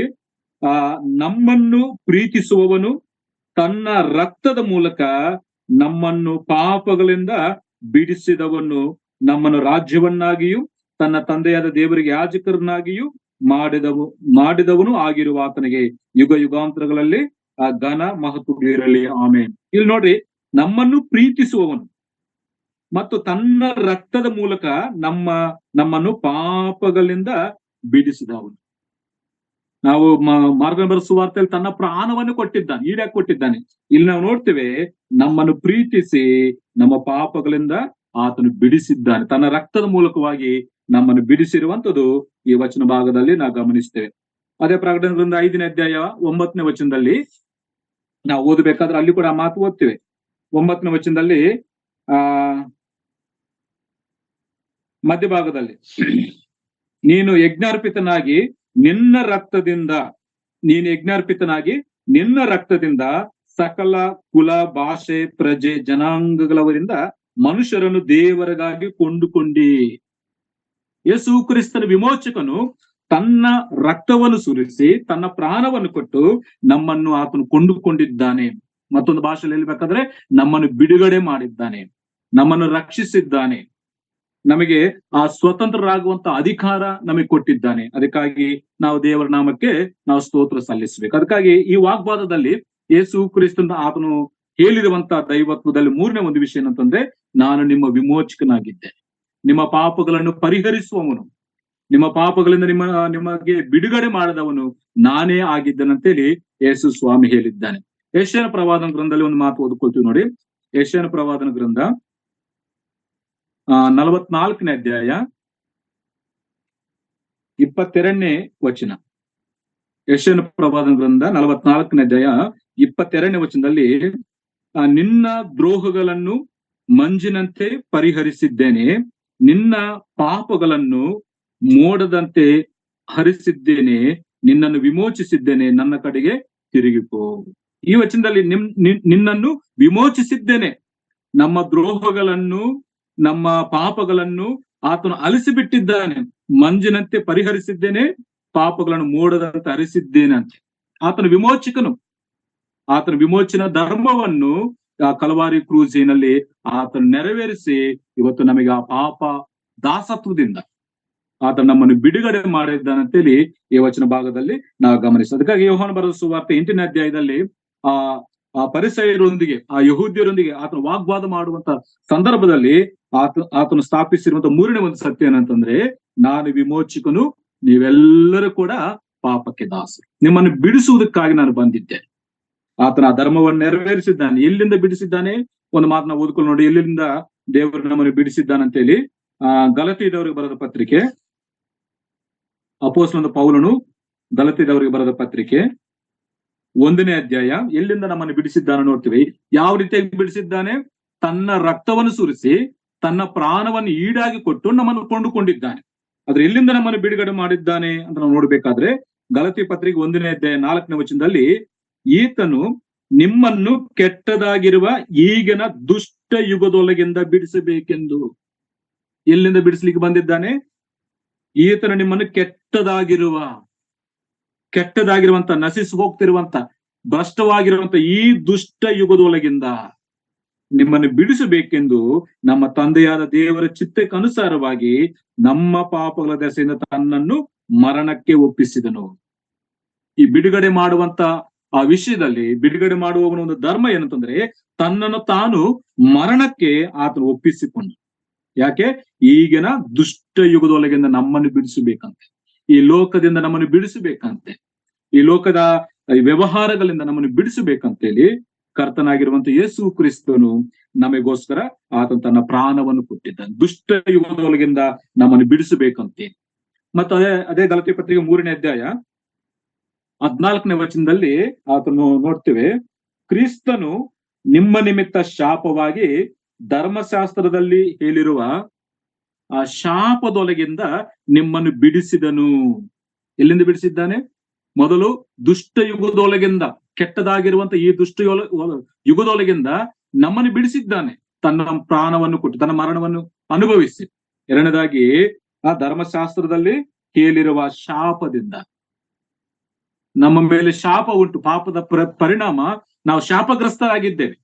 ಆದ್ರೆ ಆತನು ಆ ಮರಕ್ಕೆ ತೂಗಾಕಲ್ಪಟ್ಟು ಆ ಕಲ್ವಾರಿ ಕ್ರೂಸಿನಲ್ಲಿ ಆತನ ಶಾಪಗ್ರಸ್ತನಾಗಿ ಆ ಧರ್ಮಶಾಸ್ತ್ರದ ಶಾಪದೊಳಗಿಂದ ನಮ್ಮನ್ನು ಬಿಡಿಸಿದ್ದಾನೆ.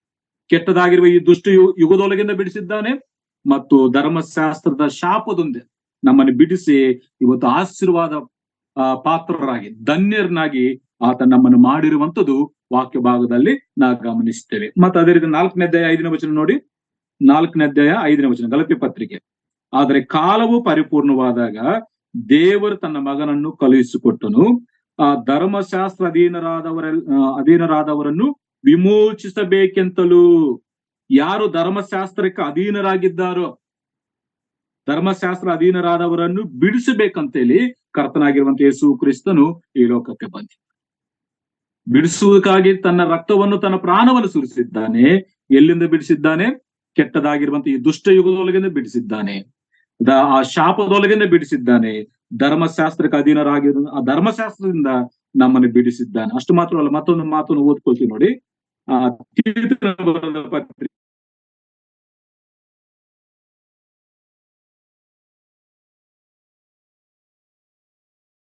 ಪತ್ರಿಕೆ 2ನೇ ಅಧ್ಯಾಯ 14ನೇ ವಚನ. 2ನೇ ಅಧ್ಯಾಯ 14ನೇ ವಚನದಲ್ಲಿ ಆತನು ನಮ್ಮನ್ನು ಸಕಲ ಅಧರ್ಮದಿಂದ ವಿಮೋಚಿಸುವುದಕ್ಕೂ ಸತ್ಕ್ರಿಯೆಗಳಲ್ಲಿ ಆಸಕ್ತರಾದ ಸ್ವಕೀಯ ಜನರನ್ನು ತನಗಾಗಿ ಪರಿಶುದ್ಧ ಮಾಡುವುದಕ್ಕೂ ನಮಗೋಸ್ಕರ ತನ್ನನ್ನು ಒಪ್ಪಿಸಿಕೊಟ್ಟನು. ಇಲ್ಲಿ ಎಲ್ಲಿಂದ?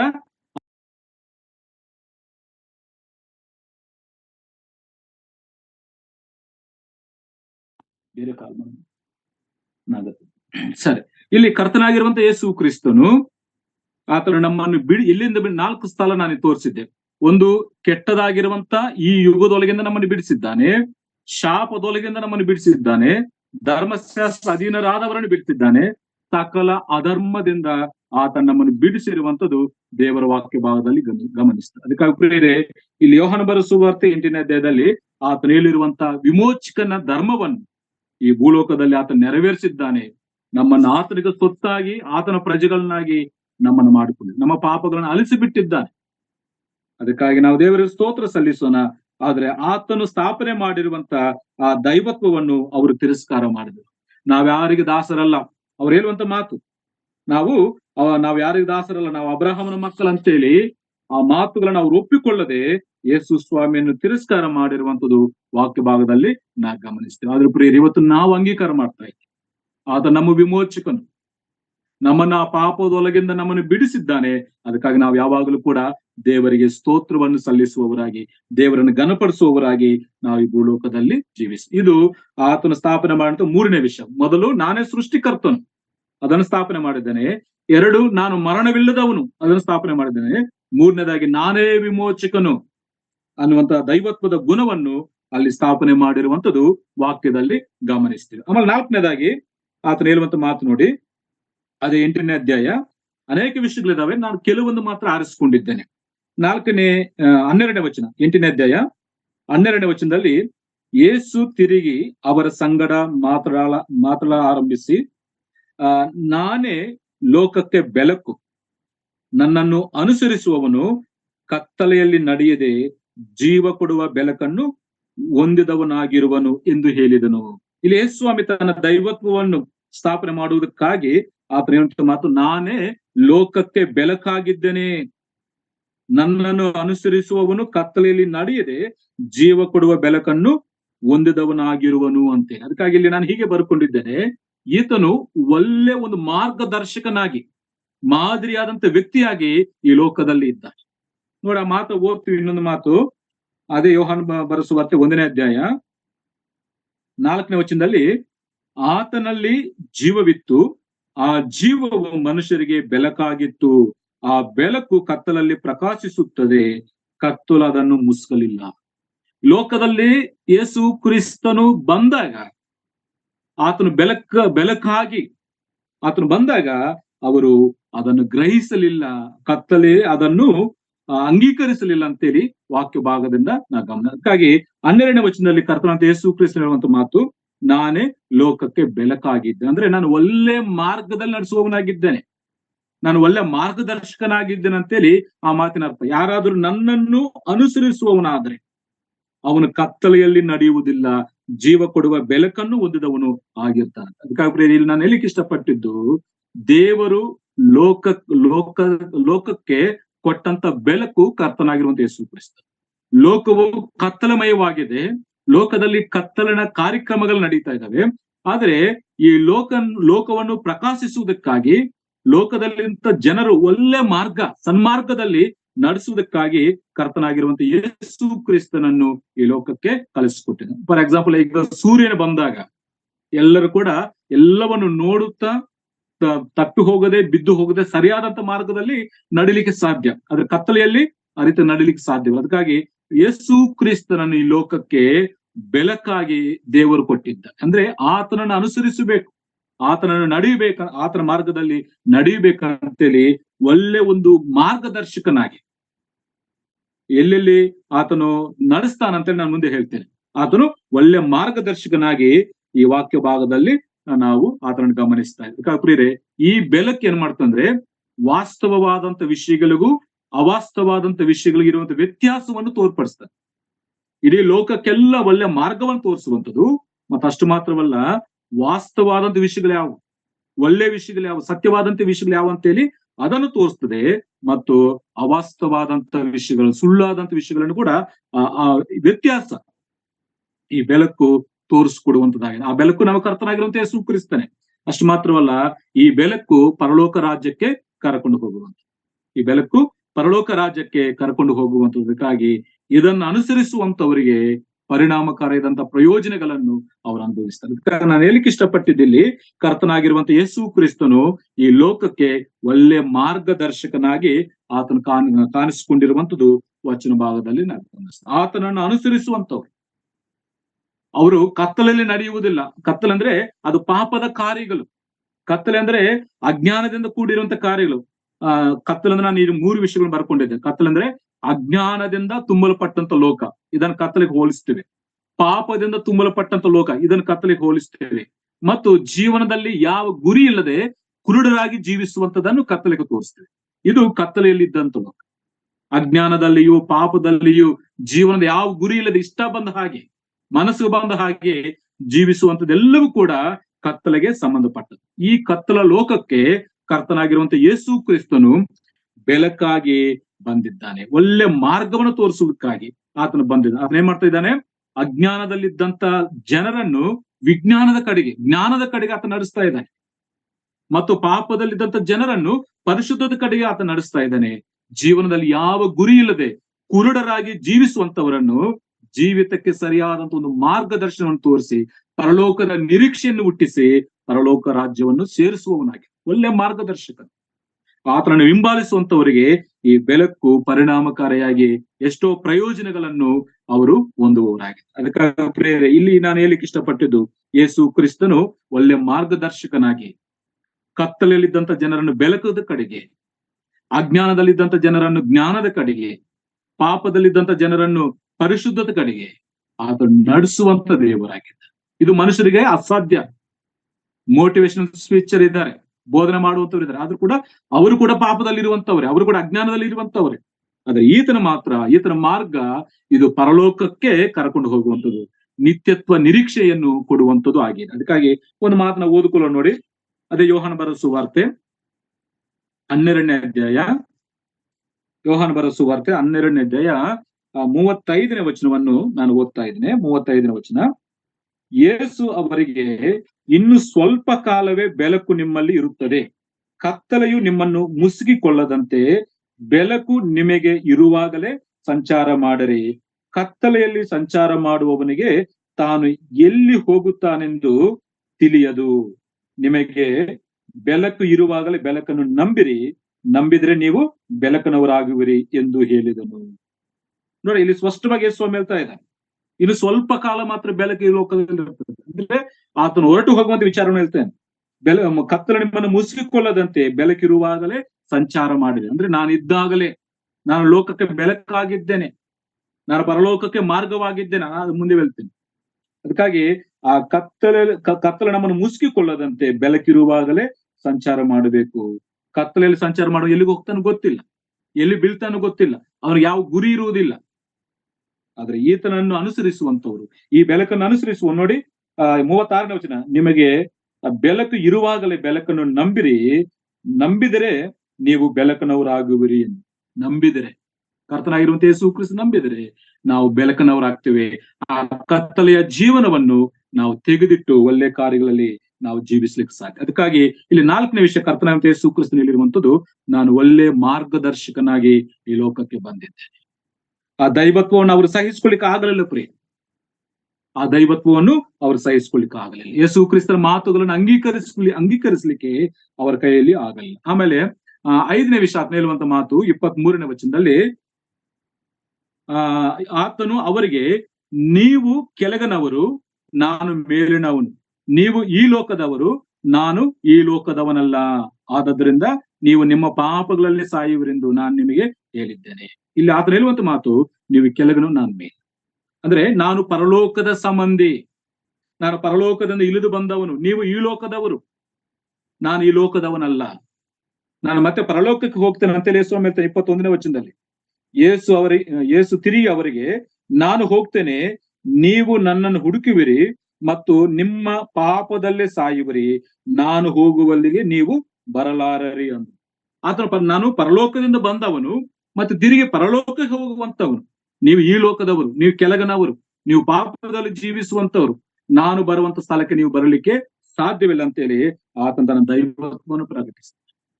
ಆದ್ರೆ ದೇವರ ಕೃಪೆ ಏನಂತಂದ್ರೆ, ಯಾರು ಪಾಪಗಳನ್ನು ಒಪ್ಪಿಕೊಳ್ಳುತ್ತಾರೋ ಅವ್ರೇನಾಗ್ತಾರೆ, ಪರಿಶುದ್ಧರಾಗ್ತಾರೆ, ಆ ಪರಲೋಕ ರಾಜ್ಯಕ್ಕೆ ಹೋಗ್ತಾರೆ. ಆ ಧನ್ಯತೆ ಇವತ್ತು ನಾವು ಅನುಭವಿಸ್ತಾ ಇದ್ದೀವಿ. ನಾವು ದೇವರಿಗೆ ಸ್ತೋತ್ರ ಸಲ್ಲಿಸೋಣ. ಈತನು ಪರಲೋಕ ಸಂಬಂಧಿ ಅಂತೇಳಿ ಇಲ್ಲಿ ಸ್ಥಾಪನೆ ಮಾಡಿರುವಂತದ್ದು. ಅಷ್ಟು ಮಾತ್ರವಲ್ಲ, 28ನೇ ವಚನದಲ್ಲಿ 6ನೇ ವಿಷಯವಾಗಿ ಆತನು ಹೇಳುವಂತ ಮಾತು, ಈಗಿರಲಾಗಿ ಯೇಸು, ನೀವು ಮನುಷ್ಯ ಕುಮಾರನನ್ನು ಎತ್ತರದಲ್ಲಿಟ್ಟಾಗ ಇವನೇ ಆತನೆಂದು ತನ್ನಷ್ಟು ತಾನೇ ಏನು ಮಾಡದೆ ತಂದೆಯು ತನಗೆ ಬೋಧಿಸಿದ ಹಾಗೆ ಅದನ್ನೆಲ್ಲ ಮಾಡಿದರೆಂಬುದು ನನ್ನ ವಿಷಯವಾಗಿ ನಿಮಗೆ ತಿಳಿಯುವುದು. ಇಲ್ಲಿ ಹೇಳುವಂತ ಮಾತು, ನಾನು ಸಿಲುವೆಯ ಮರಣವನ್ನು ಅನುಭವಿಸುವವನಾಗಿದ್ದೇನೆ. ನೀವು ನನ್ನನ್ನು ಎತ್ತರದಲ್ಲಿಡ್ತೀರಿ. ಎತ್ತರದಲ್ಲಿಟ್ಟಾಗ ನಿಮಗೆ ಅರ್ಥವಾಗ್ತದೆ, ನಾನು ಸ್ವಂತವಾಗಿ ಏನು ಮಾಡ್ಲಿಲ್ಲ, ತಂದೆ ಏನು ಹೇಳಿದ್ದಾನೋ ಅದನ್ನೇ ನಾನು ಮಾಡಿದ್ದಾನೆ. ಇಲ್ಲಿ ಕರ್ತನಾದಂತ ಯೇಸು ಕ್ರಿಸ್ತನು ತನ್ನ ಸಿಲುವೆಯ ಮರಣವನ್ನು ಅಲ್ಲಿ ವಿವರಣೆ ಮಾಡಿರುವಂತದ್ದು ವಾಕ್ಯ ಭಾಗದಲ್ಲಿ ನಾವು ಗಮನಿಸ್ತೇವೆ. ಆಮೇಲೆ 7ನೇದಾಗಿ ಆತನ ಸ್ಥಾಪನೆ ಮಾಡಿರುವಂತದ್ದು ನೋಡಿ, 26ನೇ ವಚನದಲ್ಲಿ, ಮೊದಲ 16ನೇ ವಚನ ಓದ್ತಾ ಇದ್ದೇನೆ. ತೀರ್ಪು ಮಾಡಿದರೂ ನನ್ನ ತೀರ್ಪು ಸರಿಯಾದದ್ದೇ, ಯಾಕಂದ್ರೆ ನಾನು ಒಂಟಿಗನಲ್ಲ, ನಾನು ನನ್ನನ್ನು ಕಳುಹಿಸಿಕೊಟ್ಟ ತಂದೆಯು ಇಬ್ಬರೂ ಇದ್ದೇವೆ. ಮತ್ತೆ 26ನೇ ವಾಕ್ಯ, ನಿಮ್ಮ ವಿಷಯವಾಗಿ ಮಾತಾಡುವುದಕ್ಕೂ ನಿಮ್ಮ ಮೇಲೆ ತೀರ್ಪು ಮಾಡುವುದಕ್ಕೂ ಅನೇಕ ಸಂಗತಿಗಳುಂಟು. ಇಲ್ಲಿ ನಾನು ಹೇಳಲಿಕ್ಕೆ ಇಷ್ಟಪಟ್ಟಿದ್ದು, ಈತನು ನೀತಿಯುಳ್ಳಂತ ನ್ಯಾಯಾಧಿಪತಿ, ತೀರ್ಪು ಮಾಡುವಾತನು, ಅನ್ಯಾಯ ಮಾಡುವವನಲ್ಲ. ಈತ ನೀತಿಯುಳ್ಳಂತ ನ್ಯಾಯಾಧಿಪತಿಯಾಗಿ ಇಲ್ಲಿ ಕಾಣಿಸಿಕೊಡ್ತಾರೆ. ಇಲ್ಲಿ ನಾನು 7 ವಿಷಯಗಳನ್ನು ತಿಳಿಸಿದ್ದೇನೆ ಸರಳವಾಗಿ. ನಾನು ಸೃಷ್ಟಿಕರ್ತನು, ನಾನು ಮರಣವಿಲ್ಲದವನು, ನಾನು ವಿಮೋಚಕನು, ನಾನು ಲೋಕಕ್ಕೆ ಒಳ್ಳೆ ಮಾರ್ಗದರ್ಶಕನು, ನಾನು ಪರಲೋಕದ ಸಂಬಂಧಿ ಮತ್ತು ಪರಲೋಕಕ್ಕೆ ಹೋಗ್ತೇನೆ, ಸಿಲುವೆಯ ಮರಣವನ್ನು ಅನುಭವಿಸುವವನು ಮತ್ತು ನೀತಿಯುಳ್ಳಂತ ನ್ಯಾಯಾಧಿಪತಿ. ಯಾರ್ಯಾರು ಏನು ಮಾಡ್ತಾರೋ ಅವರಿಗೆ ನೀತಿಯುಳ್ಳವನಾಗಿ, ಸಮವಾಗಿ, ಸರಿಯಾಗಿ ನ್ಯಾಯ ತೀರಿಸುವಂತ ನ್ಯಾಯಾಧಿಪತಿ ನಾನೇ ಆಗಿದ್ದೇನಂತೇಳಿ ಯೇಸು ಸ್ವಾಮಿ ತಿಳಿಸ್ತಾರೆ. ಆದ್ರೆ ಪ್ರಿಯರೇ, ಈ ವಾಗ್ವಾದದಲ್ಲಿ ಅವರು ನಿಲ್ಲಿಕ್ಕೆ ಆಗದೆ ಆತನನ್ನು ಅವರು ತಿರಸ್ಕರಿಸಿ ಆತನನ್ನು ಬೈದಿರುವಂತದ್ದು ನಾವು ದೇವರ ವಾಕ್ಯ ಭಾಗದಲ್ಲಿ ನೋಡ್ತೀವಿ. ನೋಡ್ರಿ, ಅವರು ಆ ದೈವತ್ವ ಎಂಬ ವಾದನೆಯಲ್ಲಿ ನಿಲ್ಲಿಕ್ಕಾಗದೆ ಆತನ ಶರೀರದ ಮೇಲೆ ಅವರು ದಾಳಿ ಮಾಡಿ. ನಾನು ಪ್ರಾರಂಭದಲ್ಲಿ ಹೇಳಿದ್ದೆ, ನೀನು ಯಾರು, ನೀನು ಎಂತವನು, ನೀನು ಏನು ಗೊತ್ತು, ಯಾವಾಗ ಪ್ರಶ್ನೆ ಬರ್ತದೆ, ಈ ವಾಗ್ವಾದದಲ್ಲಿ ನಾವು ನಿಲ್ಲಿಕ್ಕೆ ಆಗದೆ ಇದ್ದಾಗ, ಅವ್ರು ಹೇಳುವಂತ ಸತ್ಯ ನಾನು ಹೇಳುವಂತ ಸುಳ್ಳು ಅಂತ ಹೇಳಿದಾಗ ನಾನು ಏಕವಚನದಲ್ಲಿ ಮಾತಾಡುವಂಥದ್ದು, ಶರೀರ ಮೇಲೆ ದಾಳಿ ಮಾಡುವಂಥದ್ದು ಸರ್ವಸಾಧಾರಣ ನಡೆಯುವಂತ ವಿಷಯ. ಇವರು ಕೂಡ ಅದೇ ಮಾಡಿದ್ದಾರೆ. ಯೇಸು ಕ್ರಿಸ್ತನ ದೈವತ್ವ ಮುಂದೆ ಅವರು ನಿಲ್ಲಿಕ್ಕಾಗದೆ ವ್ಯಕ್ತಿಗತವಾಗಿ ಆತನ ಮೇಲೆ ಅನೇಕ ನಿಂದೆಗಳನ್ನು ಹಾಕಿರುವಂಥದ್ದು ವಚನ ಭಾಗದಲ್ಲಿ ನಾವು ಗಮನಿಸ್ತು. ನೋಡಿ, 41ನೇ ವಚನದಲ್ಲಿ ಅವ್ರು ಹೇಳ್ತಾರೆ, ಮೊದಲು ಆತನ ಹೇಳುವ 41ನೇ ವಚನದಲ್ಲಿ, ನೀವು ನಿಮ್ಮ ತಂದೆಯ ಕೃತ್ಯಗಳನ್ನು ಮಾಡುತ್ತೀರಿ ಅಂದನು.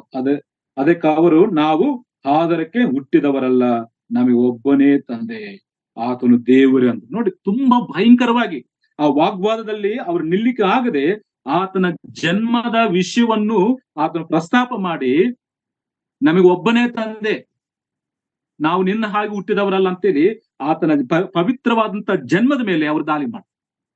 ಅದು ವಿವರವಾಗಿ ಹೇಳಲಿಕ್ಕೆ ನನ್ನ ಮುಂದೆ ಸಮಯವಿಲ್ಲ. ಆತನ ದೈವತ್ವ ಮುಂದೆ ಅವರು ನಿಲ್ಲಿಕ್ಕೆ ಆಗದೆ, ಯೇಸು ಕ್ರಿಸ್ತ ನೀನು ಪರಿಶುದ್ಧನಾಗಲ್ಲಪ್ಪ, ನಾವು ಆಧಾರಕ್ಕೆ ಹುಟ್ಟಿದವರಲ್ಲ ಅಂತ ಹೇಳಿದಾಗ ಅವ್ರ ಮನಸ್ಸಂತ ಆಲೋಚನೆ ನೋಡಿ. ದೈವತ್ ಮುಂದೆ ನಿಲ್ಲಿಕ್ಕಾಗದೆ ಆತನ ಶರೀರದ ಮೇಲೆ ಅವರು ದಾಳಿ ಮಾಡಿರುವಂತದ್ದು ವಾಕ್ಯ ಭಾಗದಲ್ಲಿ ನಾವು ಗಮನಿಸ್ತಾ ಇದ್ದೇವೆ. ಆಮೇಲೆ 48ನೇ ವಚನದಲ್ಲಿ ನೋಡಿ, ಅದಕ್ಕೆ ಯಹೂದ್ಯರು, ನೀನು ಸಮರಯನು, ದವ ಹಿಡಿದವನಾಗಿದ್ದಿ ಎಂದು ನಾವು ಹೇಳುವುದು ಸರಿಯಲ್ಲವೋ ಎಂದು ಹೇಳ. ಮತ್ತೆ ಹೇಳ್ತಾರೆ, ನೀನು ಸಮರಯನಾಗಿದ್ದೀಯ, ನೀನು ದೆವ ಹಿಡಿದವನಾಗಿದ್ದೀಯ ಅಂತೇಳಿ ಆತನ ಬೈದಿರುವಂತದ್ದು ವಾಕ್ಯ ಭಾಗದಲ್ಲಿ ನಾವು ಗಮನಿಸ್ತೇವೆ. ಆಮೇಲೆ 59ನೇ ವಚನ ನೋಡಿ, ಅವರು ಈ ಮಾತನ್ನು ಕೇಳಿ ಆತನನ್ನು ಕೊಳ್ಳುವುದಕ್ಕಾಗಿ ಕಲ್ಲು ತಕ್ಕೊಳ್ಳಲು ಯೇಸು ಅಡಗಿಕೊಂಡು ದೇವಾಲಯದೊಳಗಿಂದ ಹೊರಟು ಹೋದನು. ಪ್ರಿಯರೇ, ಈ ಪ್ರಸ್ತಾಪವನ್ನು ನಾನು ಇಲ್ಲಿ ಮುಗಿಸ್ತಾ ಇದ್ದೇನೆ. ಯೇಸು ಕ್ರಿಸ್ತನ ದೈವತ್ವದ ಮುಂದೆ ಅವರು ನಿಲ್ಲಿಕ್ಕಾಗ್ಲಿಲ್ಲ. ಆ ವಾಗ್ವಾದದಲ್ಲಿ ಅವರು ಸೋತು ಹೋಗ್ತಾ ಇದ್ದಾಗ ಅವ್ರೇನ್ ಮಾಡ್ತಾ ಇದಾರೆ, ಆತನ ಜನ್ಮದ ವಿಷಯದಲ್ಲಿ ಆತನನ್ನು ಅವಮಾನ ಪಡಿಸಿದ್ರು. ನೀನು ಸಮರೆಯನಾಗಿದ್ದೀಯಾ, ದೆವ ಹಿಡಿದವನಾಗಿದ್ದಿ, ನೀನು ಊರೂರ ತಿರುಗವನಾಗಿದ್ದಿ ಅಂತೇಳಿ ಆತನನ್ನು ಬೈದು ಕಡೆಗೆ ಆತನನ್ನು ಸಾಯಿಸ್ಲಿಕ್ಕೆ, ಕಲ್ಲಿಂದ ಒಡೆದು ಸಾಯಿಸ್ಲಿಕ್ಕೆ ಪ್ರಯತ್ನ ಮಾಡಿದಾಗ ಯೇಸು ಸ್ವಾಮಿ ಅಲ್ಲಿಂದ ಹೊರಟು ಹೋಗ್ತಾರೆ. ಅದಕ್ಕಾಗಿ ಪ್ರಿಯರೇ, ಈ ವಾಕ್ಯಗಳಿಂದ ನಾವು ಏನು ಗಮನಿಸ್ತಾ ಇದ್ರೆ, ಲೋಕದಲ್ಲಿ ಸತ್ಯವಂತರಾಗಿ ನಾವು ಜೀವಿಸುವಾಗ, ದೇವರ ಮಕ್ಕಳಾಗಿ ದೈವಿಕವಂತ ಸ್ವಭಾವಗಳಲ್ಲಿ ನಾವು ಜೀವಿಸುವಾಗ ಲೋಕವು ನಮ್ಮನ್ನು ಬಿಡುವುದಿಲ್ಲ. ಲೋಕವು ನಮ್ಮನ್ನು ದ್ವೇಷ ಮಾಡ್ತದೆ, ಲೋಕವು ನಮ್ಮನ್ನು ತಿರಸ್ಕಾರ ಮಾಡ್ತದೆ. ಆದ್ರೂ ಕೂಡ ನಾವು ಆ ದೈವತ್ವದ ಗುಣಲಕ್ಷಣಗಳಲ್ಲಿ ನಾವು ಮುಂದೆ ಸಾಗಬೇಕು. ಭಯಂಕರವಂತ ಹಿಂಸೆ ಬರ್ಬೋದು, ಅವಮಾನ ಬರ್ಬೋದು, ಸಹಿಸಿಕೊಂಡು ಯೇಸು ಕ್ರಿಸ್ತನ ಮಾರ್ಗದಲ್ಲಿ ಆತನ ಬೈದಿದ್ದಾರೆ. ಆತನ ಪರಿಶುದ್ಧನಾಗಿದ್ರೆ ನೀನು ಪರಿಶುದ್ಧನಲ್ಲ ಅಂತ ಹೇಳಿ ಅವರ ಮಾತುಗಳ ಒಂದು ಭಾವನೆ ಇವತ್ತು ಲೋಕದಲ್ಲಿ ಕ್ರೈಸ್ತರಿಗೆ, ಯೇಸು ಕ್ರಿಸ್ತನ ಮಕ್ಕಳಿಗೆ, ಸದ್ಭಕ್ತರಾಗಿ ಜೀವಿಸಲಿಕ್ಕೆ ಮನಸ್ಸು ಮಾಡುವವರಿಗೆ ಹಿಂಸೆ ಗುರಿಯಾಗ್ತದೆ. ಅದಕ್ಕಾಗಿ ನಾವು ಅದಕ್ಕೆ ಎದರದೆ ನಾವು ದೇವರ ಮಕ್ಕಳಾಗಿ ಆ ದೈವಿಕವಾದಂತ ಸ್ವಭಾವಗಳಲ್ಲಿ ನಾವು ಚಿರಚಿತ್ತರಾಗಿರೋಣ. ದೈವಿಕವಾದಂತ ಸ್ವಭಾವವನ್ನು ಧರಿಸಿಕೊಂಡು ಯೇಸು ಕ್ರಿಸ್ತನ ಮಕ್ಕಳಾಗಿ ಈ ಭೂಲೋಕದಲ್ಲಿ ಜೀವಿಸೋಣ. ಒಂದು ಮಾತನ್ನ ಓದ್ಕೊಂಡು ಮುಗಿಸೋಣ ನೋಡಿ. 15ನೇ ಅಧ್ಯಾಯ, ಯೋಹಾನ ಬರೆದ ಸುವಾರ್ತೆ 15ನೇ ಅಧ್ಯಾಯ 19ನೇ ವಚನ ಓದ್ತಾ ಇದ್ದೀನಿ. ನೀವು ಲೋಕದ ಕಡೆಯವರಾಗುತ್ತಿದ್ದರೆ ಲೋಕವು ನಿಮ್ಮ ಮೇಲೆ ತನ್ನವರೆಂದು ಮಮತೆ ಇಡುತ್ತಿತ್ತು.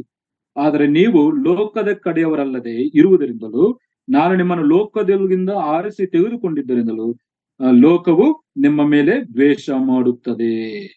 ನೋಡಿ, ಒಂದು ವೇಳೆ ನಾವು ಲೋಕದವರಾಗಿದ್ದರೆ, ಲೋಕ ಇವರು ನನ್ನವರು, ನಮ್ಮ ಮೇಲೆ ಮಮತೆ ಇಡ್ತಿದೆ. ಆದ್ರೆ ಯೇಸು ಸ್ವಾಮಿ ನಮ್ಮನ್ನು ಲೋಕದೊಳಗಿಂದ, ಶಾಪದೊಳಗಿಂದ, ಪಾಪದೊಳಗಿಂದ, ಕೆಟ್ಟದಂತ ಈ ದುಷ್ಟ ಯುಗದೊಳಗಿಂದ, ಸಕಲ ಅಧರ್ಮದಿಂದ ನಮ್ಮನ್ನು ಬಿಡಿಸಿದ್ದಾನೆ. ಆದ್ರೆ ಆ ಕಾರ್ಯಗಳು ಮಾಡುವಂತವರು ನಮ್ಮನ್ನು ದ್ವೇಷ ಮಾಡ್ತಾರೆ. ಆದ್ರೆ ಯೇಸು ಸ್ವಾಮಿ ಹೇಳ್ತಾನೆ, ಮೊದಲು ಅದು ನನ್ನ ಮೇಲೆ ದ್ವೇಷ ಮಾಡಿದ್ರೆ ನೀವು ತಿಳ್ಕೊಳ್ಳಿ. 18ನೇ ವಚನದಲ್ಲಿ, ಲೋಕವು ನಿಮ್ಮ ಮೇಲೆ ದ್ವೇಷ ಮಾಡುವುದಾದ್ರೆ ಅದು ಮೊದಲು ನನ್ನ ಮೇಲೆ ದ್ವೇಷ ಮಾಡುತ್ತಿದ್ದು ತಿಳಿದುಕೊಳ್ಳಿ. ಯೇಸು ಸ್ವಾಮಿಯನ್ನು ದ್ವೇಷ ಮಾಡಿದೆ, ಯೇಸು ಸ್ವಾಮಿಯನ್ನು ಅಂಗೀಕರಿಸಲಿಲ್ಲ. ಆತನ ಮಕ್ಕಳಾಗಿರುವಂತ ನಮ್ಮನ್ನು ಕೂಡ ಅದು ಅಂಗೀಕರಿಸುದು. ಆದ್ರೂ ಕೂಡ ಆ ದೈವತ್ವದ ಸ್ವಭಾವವನ್ನು ಧರಿಸಿಕೊಂಡು, ಆ ದೈವತ್ವದ ಗುಣಲಕ್ಷಣಗಳನ್ನು ನಾವು ಈ ಭೂಲೋಕದಲ್ಲಿ ನಾವು ಅನುಸರಿಸುವಾಗ, ಅನುಭವಿಸುವಾಗ ದೇವರಿಗೆ ಮಹಿಮೆ ಆಗ್ತದೆ, ದೇವರಿಗೆ ಅದು ಸಂತೋಷವಾಗ್ತದೆ. ಅದಕ್ಕಾಗಿ 16ನೇ 33ನೇ ವಚನದಲ್ಲಿ ಆತನ ಹೇಳ್ತಾನೆ, ಲೋಕದಲ್ಲಿ ನಿಮ್ಗೆ ಸಂಕಟ ಉಂಟು, ಧೈರ್ಯವಾಗಿರಿ, ಲೋಕವನ್ನು ಜಯಿಸಿದೆ. ಅದಕ್ಕಾಗಿ ಪ್ರಿಯ, ಲೋಕದಲ್ಲಿ ಸದ್ಭಕ್ತರ ಶ್ರಮೆ ಇದೆ, ಆದ್ರೂ ಕೂಡ ನಾವು ಧೈರ್ಯವಾಗಿರೋಣ. ಯೇಸು ಕ್ರಿಸ್ತನ ಗುಣಲಕ್ಷಣಗಳನ್ನು ನಮ್ಮ ಜೀವನದಲ್ಲಿ ಅಳವಡಿಸಿಕೊಂಡು ಆ ದೈವತ್ವದಲ್ಲಿ ನಾವು ಮುಂದೆ ಸಾಗೋಣ. ದೇವರು ನಮ್ಮೆಲ್ಲರಿಗೂ ಸಹಾಯ ಮಾಡಲಿ. ದೇವರು ಕೊಟ್ಟಂತ ಮಾತುಗಳು ಮುಗಿಸುತ್ತಾ ನಿಮ್ಮೆಲ್ಲರಿಗೂ ನನ್ನ ಧನ್ಯವಾದ ತಿಳಿಸ್ತಾ ಇದ್ದೀನಿ. ಎಲ್ಲರಿಗೂ ಧನ್ಯವಾದ.